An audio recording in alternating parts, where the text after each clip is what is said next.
Labi ng gadan kaugmahan ni Nanay Imelda de la Cruz kan Barangay Lahugbulan, Sorsogon, hulit na may magagamit ng wheelchair ang 6 anyos siyang aki na si Holmar Christian na may cerebral palsy. Sabi niya, dakulang katabangan ini sa inda lalo patakapos man sinda sa budget.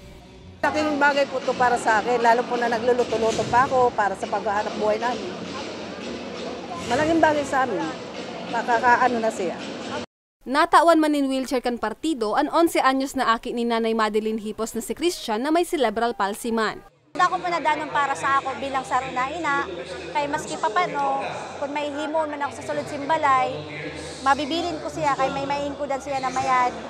Maski pa paano, dako na danon sa ako sa Oro-Adlaw na may essential wheelchair na magagamit sa Oro-Adlaw.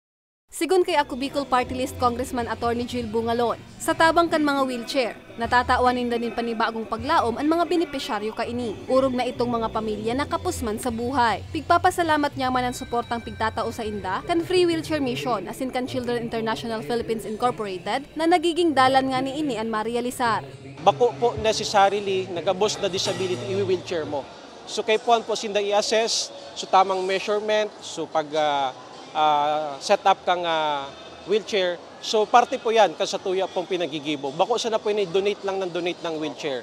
Because sometimes sabi ninda, minsan instead of makarecover ang pasyente o ang sarong PWD na piglalag sa wheelchair, minsan mas lalong nade-deteriorate.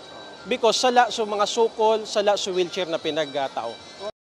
Asigurasyon kan opisyal na ipapadagos ninda ining inisyatibo ni Congressman Elizaldico. Apwara sa wheelchair natawan man nin diaper, wipes sa sinibapang kagamitan ang 5 benepisyaryo. Para sa mga baretang tatak Bicol, Jennifer Pulinar.